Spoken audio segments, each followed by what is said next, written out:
unclean, unsanitary. Disorganized, unkept. The situation was very unsustainable. They didn't have regular clothing, they didn't have the means for a nice bed to sleep on. And so their quality of care was severely lacking.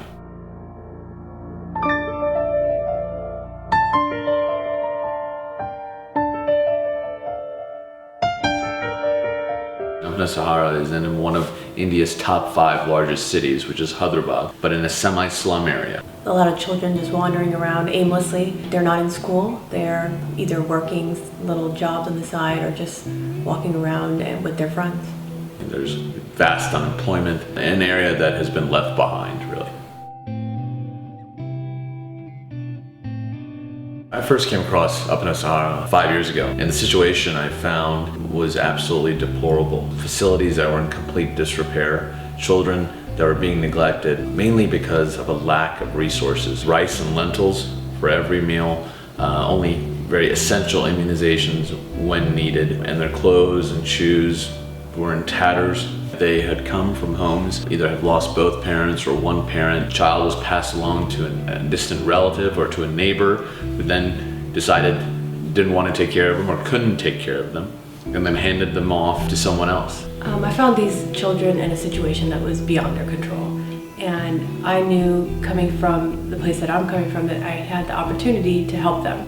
Something had to be done.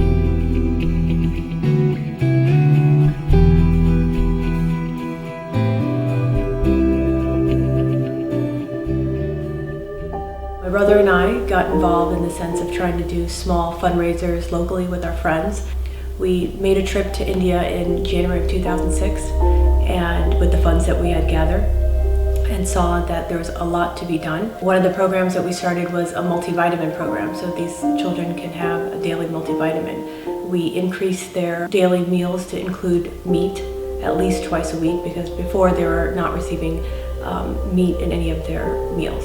New clothes and shoes, providing for medical care as needed as these kids were growing. After that, we came back and wanted to take it up a notch.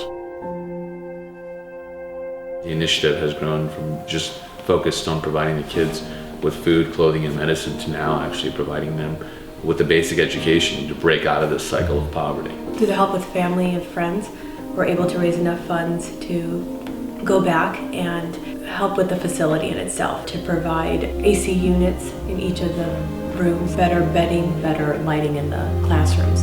We wanted to provide structure, and we did that by making uniforms for all the children, and then getting them shoes that they could wear in the winter as well as in the summer. Apna Sahara itself is a 1,200 square foot facility with 40 children in it that sleep, eat, play in this 1,200 square feet of space. We want to expand these kids' horizons. We want them to get around and experience the city in which they live. Take field trips, go to the zoo, go to a park.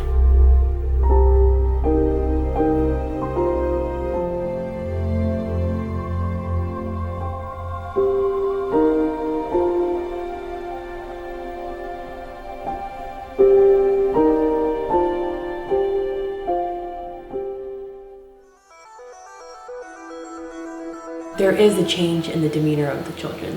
They're more excited, they're more wanting to learn. They're very excited that somebody has taken an interest in them and that someone has been there consistently for them. They're smart, they're happy, they take their school seriously, their education seriously, they're motivated, and they have a sense of purpose that they didn't have before.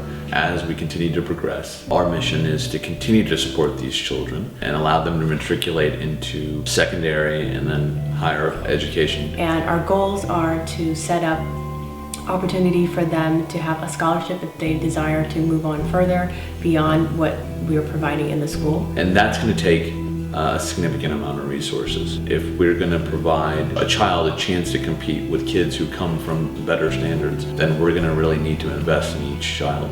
And right now we've done a good job of getting them up to a basic level, but as the years progress, that commitment is going to have to increase.